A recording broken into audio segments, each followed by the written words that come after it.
إن هذا القرآن يهدي للتي هي أقوم. إن الحمد لله نحمده ونستعينه ونستغفره ونعوذ بالله من شرور أنفسنا ومن سيئات أعمالنا من يهده الله فلا مضل له ومن يضلل فلا هادي له وأشهد أن لا إله إلا الله وحده لا شريك له وأشهد أن محمدا عبده ورسوله صلى الله عليه وسلم. أما بعد، اللهم انفعنا بما علمتنا وعلمنا ما ينفعنا وزدنا علما. رب اشرح لي صدري ويسر لي أمري واحلل عقدة من لساني يفقهوا قولي. سبحانك لا علم لنا إلا ما علمتنا إنك أنت العليم الحكيم. أما بعد، فأعوذ بالله من الشيطان الرجيم. وقلنا يا آدم اسكن أنت وزوجك الجنة وكلا منها رغدا حيث شئتما ولا تقربا هذه الشجرة فتكونا من الظالمين. گزشتہ دروس میں ہم سورۃ البقرہ کی آیت نمبر 35 آیت نمبر 35 اس کو پڑھ رہے تھے. اس آیت کریمہ میں اللہ تعالیٰ فرماتے ہیں، اور ہم نے کہا اے آدم تم رہائش اختیار کرو یا سکونت اختیار کرو تم اور تمہاری بیوی جنت میں، اور تم دونوں اس میں سے کھاؤ کھلا جہاں سے تم چاہو، اور تم دونوں اس درخت کے قریب مت جانا، بس تم دونوں ہو جاؤ گے ظالموں میں سے. اس آیت کریمہ کے حوالے سے بہت ساری باتیں گزر چکی. بات یہاں تک پہنچی تھی کہ اس آیت کریمہ کے اختتام پر جو اللہ رب العالمین نے فرمایا فتکونا من الظالمین، پس تم دونوں ہو جاؤ گے ظالموں میں سے. اور ظالموں میں سے اس کی تفصیل گزر چکی ہے پہلے.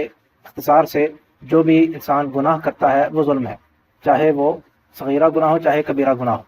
تو دوسرے الفاظ میں یہ کہہ سکتے ہیں ہم کہ یہ کہا جا رہا ہے کہ تم گناہ گار ہو جاؤ گے، تم گناہ گاروں میں سے ہو جاؤ گے. اب یہاں پر یہ سوال پیدا ہوتا ہے کہ کیا انبیاء علیہم السلام ان سے گناہ ہو سکتا ہے یا نہیں ہو سکتا؟ کیونکہ ہم تو عام طور پر یہ کہتے ہیں کہ انبیاء تو معصوم ہیں، تو اس معصوم کا معنی کیا ہے؟ یہ ایک غلط فہمی ہے ہمارے ہاں کہ ہم یہ سمجھتے ہیں کہ انبیاء علیہم السلام سے کوئی غلطی نہیں ہو سکتی، ورنہ قرآن و سنت کے جو دلائل ہیں وہ اس بات پر دلالت کرتے ہیں کہ انبیاء علیہم السلام سے بھی صغیرہ گناہ ہو سکتے ہیں. اور یہ امام ابن تیمیہ بیان کرتے ہیں کہ تمام فرقوں کا عقیدہ یہی ہے، چاہے اہل سنت ہوں چاہے دوسرے ہوں سوائے شیعہ کے اور چند ایک فرقوں کے، ان کے علاوہ تمام علماء، تمام فقہاء، تمام محدثین، صحابہ، تابعین، سب کا عقیدہ یہی ہے کہ انبیاء علیہم السلام ان سے صغیرہ گناہ ہو سکتے ہیں. اور اس کی دلیل کے بہت سارے دلائل، جن میں سے ایک دلیل یہی ہے حضرت آدم علیہ السلام کا قصہ ہے کہ آدم علیہ السلام نے جب درخت سے کھا لیا، جب ان کو منع کیا گیا تھا، تو وہ ایک معصیت تھی، وہ ایک گناہ تھا. جیسا کہ ہم پچھلے درس کے اختتام پر سورۃ طٰہٰ کی وہ آیت پڑھ چکے ہیں کہ جس میں اللہ تعالیٰ نے فرمایا وَعَصَىٰ آدَمُ رَبَّهُ فَغَوَىٰ. بہت واضح الفاظ ہیں اس آیت کریمہ میں، وَعَصَىٰ آدَمُ رَبَّهُ، اور آدم نے معصیت کی اپنے رب کی. واضح الفاظ. تو اس سے ثابت یہ ہوتا ہے کہ انبیاء علیہم السلام سے غلطی یا گناہ ہو سکتا ہے. اسی طرح دیگر جو انبیاء علیہم السلام ان کے جو واقعات آتے ہیں قرآن کریم میں، ان میں بھی مختلف انبیاء کے مختلف اس طرح کے واقعات آتے ہیں کہ ان سے کوئی نہ کوئی غلطی، کوئی نہ کوئی گناہ، صغیرہ گناہ وہ سرزد ہوا. جیسا کہ موسیٰ علیہ السلام، انہوں نے جب ایک شخص کو قتل کر دیا، اگرچہ غلطی سے کیا، لیکن الفاظ کیا ہیں؟ قال رب انی ظلمت نفسی فاغفر لی فغفر له. انہوں نے کیا کہا کہ اے اللہ میں نے اپنے نفس پہ ظلم کیا، آپ مجھے معاف کر دیجئے. اور پھر اللہ تعالیٰ نے یہ نہیں کہا کہ نہیں یہ تو ظلم نہیں تھا، بلکہ کیا کہا؟ فغفر له، اللہ نے ان کو معاف کر دیا. اللہ نے ان کو کیا کیا؟ معاف کیا. معافی کس چیز سے ہوتی ہے؟ گناہ سے ہوتی ہے، غلطی سے ہوتی ہے. تو اس سے ثابت یہ ہوا کہ ان کا وہ کرنا وہ گناہ شمار کیا گیا. اسی طرح داؤد علیہ السلام، انہوں نے جب دو بھائیوں کے درمیان فیصلہ کیا اور ان سے غلطی ہوئی تو انہوں نے اللہ کے ہاں سجدہ کیا، اور اللہ تعالیٰ نے اس کے بعد کیا کیا؟ فغفرنا له ذلک، ہم نے ان کو اس چیز کو معاف کر دیا، ہم نے ان سے درگزر کر دیا، معاف کر دیا داؤد علیہ السلام کو. اسی طرح ابراہیم علیہ السلام، انہوں نے جو شفاعت کی حدیث آتی ہے اس میں بیان کرتے ہیں کہ ابراہیم علیہ السلام کے پاس جب لوگ جائیں گے، کہیں کہ آپ ہمارے لیے اللہ کے ہاں شفاعت کر دیجئے، تو کیا کہیں گے؟ میں نے 3 جھوٹ بولے تھے. اور جھوٹ بولنا کیا ہے؟ گناہ ہے. اگرچہ وہ ایک الگ بات ہے کہ وہ اصل میں وہ جھوٹ نہیں تھے، بلکہ ایسی بات تھی کہ جس میں ذو معنی بات ہوتی ہے. لیکن انہوں نے کیا کہا؟ انہوں نے کہا کہ میں نے جھوٹ بولے ہیں اور مجھے ڈر ہے کہ اللہ تعالیٰ میری اس پر پکڑ نہ کر لے، حالانکہ اللہ نے ان کو معاف کر چکے تھے. اسی طرح دیگر جو انبیاء علیہ السلام، وہی شفاعت کی حدیث میں نوح علیہ السلام کے پاس جائیں گے، اس کے بعد سب سے پہلے آدم علیہ السلام کے پاس، پھر نوح علیہ السلام کے پاس، پھر ابراہیم، پھر موسیٰ، پھر عیسیٰ علیہ السلام، سب کے پاس جائیں گے اور سب کہیں گے کہ نہیں، آج اللہ کو ایسا غضب آیا کہ جس سے جو جتنا غضب نہ پہلے تھا نہ کبھی ہوگا، اور ہم نے کوئی نہ کوئی غلطی ہم سے ہوئی تھی، ہمیں ڈر ہے کہ اللہ تعالیٰ ہماری پکڑ نہ کر لے۔ موسیٰ علیہ السلام بھی اسی بات کا تذکرہ کریں گے، ابراہیم علیہ السلام بھی کہیں گے، نوح علیہ السلام بھی کہیں گے کہ میں نے اپنے بیٹے کے بارے میں اللہ سے سوال کر لیا تھا، اور اس میں بھی کیا آتے ہیں الفاظ کے، جب انہوں نے اپنے بیٹے کے بارے میں اللہ تعالیٰ سے کہا تو کہا کہ رب انی اعوذ بک ان اسألک ما لیس لی بہ علم والا تغفر لی وترحمنی اکن من الخاسرین۔ جب اللہ تعالیٰ نے ان کی سرزنش کی کہ نہیں، جو تم نے سوال کیا ہے وہ درست نہیں ہے، انی اعوذ بک ان اکون من الجاہدین، تو کہا کہ اللہ میں آپ سے کی پناہ مانگتا ہوں، اور اگر آپ نے مجھے معاف نہ کر دیا، میرے پر رحم نہ کر دیا، تو میں خسارہ پانے والوں میں سے ہو جاؤں گا۔ معنی کیا ہوا کہ وہ گناہ تھا کہ جس سے کیا گیا۔ اسی طرح سے دیگر جتنے بھی انبیاء ہیں، نبی کریم صلی اللہ علیہ وسلم کے بارے میں کیا آتا ہے کہ انا فتحنا لک فتحا مبینا لیغفر لک اللہ ما تقدم من ذنبک وما تأخر، اللہ تعالیٰ آپ کے اگلے پچھلے گناہوں کو معاف کر دیں گے۔ نبی کریم صلی اللہ علیہ وسلم کو کہا جا رہا ہے اگر گناہ ہی نہیں ہے تو معافی کا سوال پھر کیسا؟ اللہ تعالیٰ قرآن میں کیوں کہہ رہے ہیں کہ اللہ تعالیٰ آپ کے گناہوں کو معاف کرنے والے ہیں؟ اور بے شمار احادیث ایسی آتی ہیں کہ نبی کریم صلی اللہ علیہ وسلم جب ان سے صحابہ کرام خطاب کرتے تھے تو کہتے کہ اللہ صلی اللہ علیہ وسلم آپ تو ہیں کہ جن کے آپ اللہ تعالیٰ نے اگلے پچھلے سارے گناہ معاف کر دیے، غفر اللہ لک ما تقدم من ذنبک وما تأخر۔ وہ الفاظ یہ اگر گناہ ہی نہیں ہے کسی نبی کے تو یہ کیوں کہا جائے کہ آپ کے تو اللہ تعالیٰ نے سارے گناہ معاف کر دیے ہیں؟ معروف حدیث ہے جو ہم اکثر سنتے ہیں کہ جب نبی کریم صلی اللہ علیہ وسلم راتوں کو بہت لمبا لمبا قیام کرتے تھے، یہاں تک کہ ان کے پیر مبارک جو ہیں وہ سوج جایا کرتے تھے، اتنا طویل کھڑے ہونے کی وجہ سے پیر سوج جاتے تھے۔ تو پوچھا گیا کہ آپ اتنا طویل قیام کیوں کرتے ہیں، جبکہ کیا الفاظ ہیں، جبکہ اللہ تعالیٰ نے آپ کے اگلے پچھلے سارے گناہ معاف کر دیے۔ گناہ اگر ہے ہی نہیں تو پھر معافی کا سوال پھر کیسا؟ اور نبی کریم صلی اللہ علیہ وسلم نے کیا جواب دیا؟ یہ نہیں کہا کہ میرے تو کوئی گناہ ہی نہیں، بلکہ کیا کہا کہ افلا اکون عبدا شکورا، کیا میں اللہ تعالیٰ کا شکر گزار بندہ نہ بنوں؟ میں اسی لیے کرتا ہوں کہ اللہ نے مجھے اتنی بڑی نعمت دی ہے تو میں اس کا شکر گزار بنتا ہوں، یہ اس کا تقاضا ہے کہ میں اس کا شکر ادا کروں۔ تو اس کے علاوہ اور بہت سارے اس کے بارے میں دلائل ہیں۔ خلاصہ بات کا یہ ہے کہ انبیاء علیہ السلام ان سے غلطی ہو سکتی ہے، ان سے گناہ ہو سکتا ہے، قرآن بھی اس بات پر دلالت کرتا ہے، احادیث بھی اس بات پر دلالت کرتی ہیں۔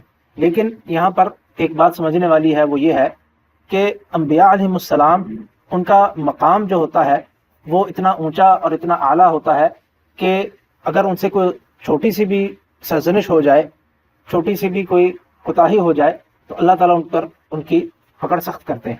اور یہ عام قاعدہ ہے، دنیا والوں کے ہاں بھی یہی قاعدہ ہے، لیکن اللہ تعالیٰ کے ہاں بھی یہی قاعدہ ہے کہ جو جتنے اونچے مقام پر ہوگا، جتنے اعلیٰ مقام پر ہوگا، اس کی ذمہ داری بھی اتنی زیادہ ہوگی، اس کی سرزنش بھی اتنی زیادہ ہوگی۔ دنیا کے ہاں بھی یہی قاعدہ چلتا ہے، اگر کسی ملک کا کوئی سربراہ ہے، پرائم منسٹر ہے، صدر ہے، وہ کوئی کام کرے اس کی پکڑ زیادہ سخت ہوتی ہے، اس کے اوپر زیادہ انگلیاں اٹھتی ہیں، اس سے زیادہ سوالات ہوتے ہیں۔ وہی کام، سیم کام اگر کوئی عام آدمی کرے اس پر اتنی پکڑ نہیں ہوتی، اس سے اتنی زیادہ سرزنش یا اس کی پوچھ گچھ نہیں ہوتی۔ یہی قاعدہ اللہ تعالیٰ کے ہاں بھی ہے، جو جتنا زیادہ اونچا ہے، اگر ایک شخص جو ہے وہ دین کا علم رکھنے والا ہے، وہ غلطی کرتا ہے، وہ زیادہ بڑا گناہ ہے، اور اگر ایک عام آدمی وہی غلطی اگرچہ سیم ہو، گناہ اگرچہ ایک جیسا ہو، لیکن ایک علم رکھنے والا جو ہے اس کی پکڑ زیادہ سخت ہے بجائے اس کے کہ اس شخص کے جس کے پاس علم نہیں۔ اسی طرح انبیاء علیہ السلام چونکہ ان کا مقام تو سب سے اونچا ہے، ان سے اوپر اور کوئی نہیں انسانوں میں، تو ان سے اگر کوئی چھوٹی سی بھی غلطی ہو جائے تو اس کو اللہ تعالیٰ کے ہاں وہ گناہ شمار کیا جاتا ہے، اس پر سرزنش ہوتی ہے، اس پر پکڑ ہوتی ہے، اس پر اللہ تعالیٰ سے سوال ہوتا ہے اللہ تعالیٰ کی طرف سے۔ اور وہی غلطی اگر ایک عام آدمی کرے تو شاید وہ گناہ بھی نہ شمار کیا جائے۔ وہی غلطی، اس کی مثال وہی بات لیجیے حضرت ابراہیم علیہ السلام کے، جو انہوں نے کہا کہ میں نے 3 جھوٹ بولے تھے۔ عام آدمی اگر وہ بات کرے تو وہ جھوٹ نہیں شمار کیا جائے گا، کیوں؟ انہوں نے جو بات کی تھی وہ وہی جزو معنی بات جس کو کہتے ہیں، الفاظ کچھ کہے، مقصود کچھ اور تھا۔ جیسا کہ ان میں سے ایک بات جو آتی ہے کہ وہ 3 جھوٹ کون سے تھے، ان میں سے ایک، اس تفصیل میں نہیں جاتے ہم، ایک کا تذکرہ مثال کے طور پر کرتے ہیں کہ انہوں نے اپنی بیوی جو حضرت سارہ تھی ان کے بارے میں کہا کہ اگر تم سے میرے بارے میں سوال کرے، جب بادشاہ ان کو لے گیا تھا پکڑ کے، بادشاہ کے لوگ، تو کہا کہ کہنا کہ تم میری بہن ہو۔ بہن مراد کیا ہے کہ اسلام میں بہن ہو، کیونکہ میرے اور تمہارے علاوہ اس روئے زمین پہ مسلمان اور کوئی نہیں، تو دین میں تم میری بہن ہو۔ تو اگر عام آدمی یہ بات کہے اس مقصد کے لیے کہ اس کا مقصد کیا ہے کہ کہنے کا کہ میری بہن ہے، یعنی کہ دین کے اعتبار سے میری بہن ہے، اس دین میں میرے یہ ساتھ شامل ہے، لیکن اصل میں تو وہ بیوی ہے، اور دوسرا شخص یہ سمجھ رہا ہے کہ یہ کہہ رہا ہے کہ میری رشتے میں بہن ہے۔ تو بات زو معنی کی کہ اگلا کچھ اور سمجھے، آپ کا مقصد کچھ اور ہو۔ عام آدمی کے لیے یہ جھوٹ نہیں شمار کیا جاتا، لیکن حضرت ابراہیم علیہ السلام تھے، ان کے ذریعے وہ جھوٹ شمار کیا گیا کہ وہ جھوٹ ہے۔ انہوں نے خود کہا کہ میں نے جھوٹ بولا ہے، مجھے اللہ تعالیٰ سے ڈر لگتا ہے کہ کہیں اس پر پکڑ نہ ہو جائے۔ تو ان کے مقام و مرتبے کی وجہ سے جو چھوٹی ہوئی چیز ہے وہ بھی ان کے ہاں زیادہ سخت ہوتی ہے۔ اسی طرح حضرت یونس علیہ السلام کا جو واقعہ ہے، یونس علیہ السلام جس وجہ سے مچھلی کے پیٹ میں گئے، بظاہر وہ کوئی بہت بڑا گناہ نہیں تھا، چھوٹی سی بات تھی کہ اپنی قوم کو چھوڑ کر چلے گئے، اللہ کی طرف سے اجازت نہیں تھی، لیکن ان کے اوپر اتنی سخت اس کی وجہ سے سزا ہوئی، پکڑ ہوئی ان کی، کہ ان کو ایک لمبے عرصے کے لیے مچھلی کے پیٹ میں گزارنا پڑا۔ عام آدمی اگر اس طرح کا کوئی کام کرتا تو شاید اس کی پکڑ نہ ہوتی۔ اس کی ایک اور دلیل وہ بنی اسرائیل کے واقعات سے ہی ملتی ہے، اور اس صورت میں بھی ان کا تذکرہ آ رہا ہے، اور اسی طرح سورۃ نساء میں بھی آتا ہے۔ اس صورت میں دیکھ لیتے ہیں، چند آیات کے بعد وہ واقعات آ رہے ہیں۔ تو دیکھیے اس میں آیت نمبر 55 اسی صورت کی، سورۃ البقرہ ہی کی آیت نمبر 55، چند آیات کے بعد موسیٰ علیہ السلام سے ان کی قوم نے کیا سوال کیا؟ وَإِذْ قُلْتُمْ يَا مُوسَىٰ لَن نُؤْمِنَ لَكَ حَتَّىٰ نَرَى اللَّهَ جَهْرَةً، انہوں نے اللہ سے سوال یہ کیا کہ ہم اللہ تعالیٰ کو دیکھنا چاہتے ہیں، اس وقت تک ایمان نہیں جب تک کہ ہم اللہ تعالیٰ کو دیکھ نہ لیں۔ فَأَخَذَتْكُمُ الصَّاعِقَةُ، تو اللہ تعالیٰ نے کیا کیا؟ ان پر صاعقہ نازل کی، اور اس سے ان کی ہلاکت ہو گئی۔ پھر کیا کہا؟ ثُمَّ بَعَثْنَاكُم مِّن بَعْدِ مَوْتِكُم، پھر ہم نے تمہیں موت دینے کے بعد پھر تمہیں دوبارہ زندہ کیا۔ انہوں نے سوال کیا کیا تھا کہ ہم اللہ تعالیٰ کو دیکھنا چاہتے ہیں، اللہ کا دیدار کرنا چاہتے ہیں، ہم دیدار کریں گے تو پھر ہم ایمان لائیں گے۔ ان پر عذاب کیا ہوا کہ ان کو موت دے دی گئی۔ اسی طرح اسی آیت سے چند آیات پہلے آیت نمبر 51 میں دیکھیے کہ ان کی قوم نے ایک اور کام کیا کیا تھا، وَإِذْ وَعَدْنَا مُوسَىٰ 40 لَيْلَةً ثُمَّ اتَّخَذْتُمُ الْعِجْلَ مِن بَعْدِهِ، کہ موسیٰ علیہ السلام جب 40 راتوں کے لیے اللہ سے گفتگو کرنے کے لیے گئے تو ان کے پیچھے سے ان کی قوم نے کیا کیا؟ بچڑے کی عبادت شروع کر دی۔ اس کا انجام کیا ہوا؟ ثُمَّ عَفَوْنَا عَنْكُم مِن بَعْدِ ذَلِكَ، اس پر اللہ نے پکڑ نہیں کی، اس پر کیا کہا کہ ہم نے تمہیں معاف کر دیا۔ بچڑے کی عبادت کرنا کیا تھا؟ شرک تھا۔ اللہ کا دیدار کرنا کا سوال کرنا کہ ہم اللہ تعالیٰ کو دیکھنا چاہتے ہیں، شرک تو نہیں ہے۔ بڑا گناہ کون سا ہے؟ بچڑے کی بات کرنا زیادہ بڑا گناہ ہے، یا یہ کہنا اپنے نبی سے کہ ہمیں اللہ کا دیدار کروا دیجیے؟ بچڑے کی بات کرنا زیادہ بڑا گناہ ہے، وہ شرک ہے۔ اس پر معافی ہوگی اور اس پر پکڑ ہو گئی۔ کیوں؟ اسی لیے کہ جو شرک تھا، جب انہوں نے شرک کیا تو وہ دائرہ اسلام سے خارج ہو گئے، کافر ہو گئے۔ اب کافر اس کا مقام تو بہت ہی نیچا ہے، بہت ہی گھٹیا ہے وہ، جیسا کہ قرآن میں اللہ تعالیٰ کہتے ہیں کہ وہ تو جانوروں سے بھی بدتر ہے۔ انہوں نے جب اس عبادت کو چھوڑ دیا، اللہ نے معاف کر دیا، اس پر پکڑ نہیں ہوئی۔ لیکن جنہوں نے یہ سوال کیا تھا کہ اللہ کی کو ہم دیکھنا چاہتے ہیں، وہ ایمان لا چکے تھے، اسلام میں، دائرہ اسلام میں داخل ہو چکے تھے، ان کو ان کا مقام زیادہ اونچا تھا، ان کے اوپر پکڑ ہو گئی کہ یہ تم نے سوال کیوں کیا۔ تو جس کا دلیل کیا ہے کہ جس بندے کا جتنا اونچا مقام ہوتا ہے، اس کی چھوٹی غلطی کے اوپر بھی سزا زیادہ ہوتی ہے۔ اسی بات کی مزید تھوڑی سی وضاحت کے لیے یہی واقعہ زیادہ واضح الفاظ میں شاید 6 سپارے کی ابتدا میں آتا ہے، سورۃ النساء اور آیت نمبر 153۔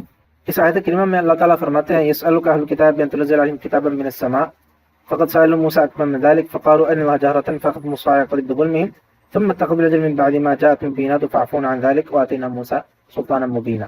آیت نمبر 153۔ اس میں اللہ تعالیٰ کیا فرماتے ہیں کہ اہل کتاب آپ سے اس بات کا سوال کرتے ہیں کہ آپ آسمان سے ان کے اوپر کتاب کو نازل کریں، تو انہوں نے اس سے پہلے موسیٰ سے اس سے بھی زیادہ بڑی چیز کا سوال کیا تھا۔ انہوں نے کیا کہا تھا کہ ہمیں اللہ تعالیٰ کو دکھا دیجیے، اللہ تعالیٰ کا دیدار کروا دیجیے۔ تو ان کے اوپر صاعقہ نازل ہوئی اور ان کے ظلم کی وجہ سے۔ اور صاعقہ یہ بات ہم پہلے ذکر کرتے ہیں، صاعقہ بہت گرجدار آواز، اونچی آواز جس سے موت طاری ہو جائے۔ پھر فرمایا ثم اتخذوا العجل من بعد ذلك، اس کے بعد پھر انہوں نے کیا کیا کہ عجل کی عبادت کی، اس کی بچڑے کی عبادت کی۔ فعفونا عن ذلك، اس کو ہم نے معاف کر دیا۔ تو اللہ کا دیدار کا جب سوال کیا گیا تو کیا ہوا؟ صاعقہ نازل ہوئی اور ان کے اوپر موت طاری ہو گئی۔ اور جب یہ بچڑے کا سوال، بچڑے کی بات کی تو معافی ہو گئی۔ تو خلاصہ بات کا یہ ہے کہ انبیاء علیہ السلام، ان سے غلطی ہو سکتی ہے، لیکن ہم عام زبان میں اس کو گناہ نہیں کہیں گے۔ ادب کا تقاضا یہی ہے کہ ہم یہ نہیں کہتے کہ اگرچہ ٹیکنیکلی تو وہ گناہ ہے، ٹیکنیکلی ان سے جو غلطیاں ہوتی ہیں وہ گناہ ہے، لیکن ادب کا تقاضا یہ کمی کہ ہے کہ انبیاء علیہ السلام ان سے غلطیاں یا لغزشیں ہو جاتی ہیں، اور ان کے ہاں ان کے لیے وہ گناہ ہے، عام آدمی کے لیے شاید وہ گناہ بھی شمار نہ کیا جائے، لیکن انبیاء علیہ السلام چونکہ ان کا مقام اونچا ہوتا ہے، اس لیے اللہ تعالیٰ ان کے اوپر ان کی پکڑ کرتے ہیں، ان کے حق میں ان کو گناہ شمار کیا جاتا ہے۔ اللہ تعالی اعلم۔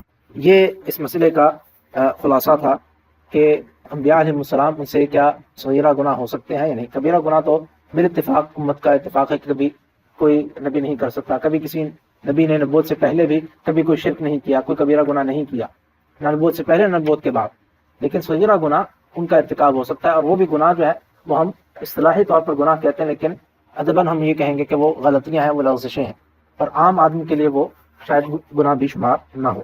ایک اور بات جو اسی آیت کے حوالے سے، جو پچھلا ٹکڑا تھا اس کے حوالے سے رہ گئی تھی، کہ جب اللہ تعالیٰ نے آدم علیہ السلام اور حوا علیہ السلام ان کو یہ کہا کہ تم اس درخت قریب مت جاؤ، تو یہاں پر بعض مفسرین نے ایک اس حوالے سے لکھا ہے کہ وہ درخت کون سا درخت تھا۔ اس بارے میں بے شمار اقوال ملتے ہیں۔ بعض نے کہا کہ وہ انگور کا درخت تھا، بعض نے کہا کہ وہ گندم کا درخت یا گندم کا پودا تھا، بعض نے کہا کہ وہ جو کا تھا، بعض نے کہا کھجور کا تھا، تو اسی طرح اور بہت سارے اقوال ملتے ہیں۔ بعض نے کہا کہ وہ انجیر کا تھا، تین اس کو کہتے ہیں انجیر، اس کا تھا، اور اس کے علاوہ اور بہت ساری باتیں ہیں، لیکن ان باتوں میں سے صحیح بات کون سی ہے؟ صحیح بات یہ ہے کہ وہ ایک درخت تھا جس کا ہمیں علم ہے، اللہ نے اس کا تذکرہ نہیں کیا، نبی کریم صلی اللہ علیہ وسلم نے اس کے بارے میں بتایا نہیں۔ اگر اس کے بارے میں علم حاصل کرنا اس کا کچھ فائدہ ہوتا تو بیان کر دیا جاتا، جب بیان نہیں کیا گیا تو اس کی کھوج میں لگنے کی کوئی ضرورت نہیں، کیونکہ اول تو ہم اس تک پہنچ نہیں سکتے، کیونکہ ہمارے ہاں جو مستند علم کا سرچشمہ ہے یا علم کا جو راستہ ہے وہ کیا ہے؟ یا قرآن ہے یا حدیث۔ اگر قرآن سے ثابت ہے تو ہم مانتے ہیں، حدیث سے ثابت ہے تو ہم مانیں گے، اس کے علاوہ اور کوئی راستہ نہیں کہ جس سے ہم یہ یقین سے کہہ سکیں کہ یہ فلاں چیز ہے۔ جو مستند ہمارے پاس ذریعہ ہے علم حاصل کرنے کا وہی ہے، اس کے علاوہ ہم کیسے جان سکتے ہیں کہ وہ کون سا درخت ہے؟ ہمیں کہاں سے معلوم ہوگا؟ کیسے ہمارے پاس یہ علم آئے گا؟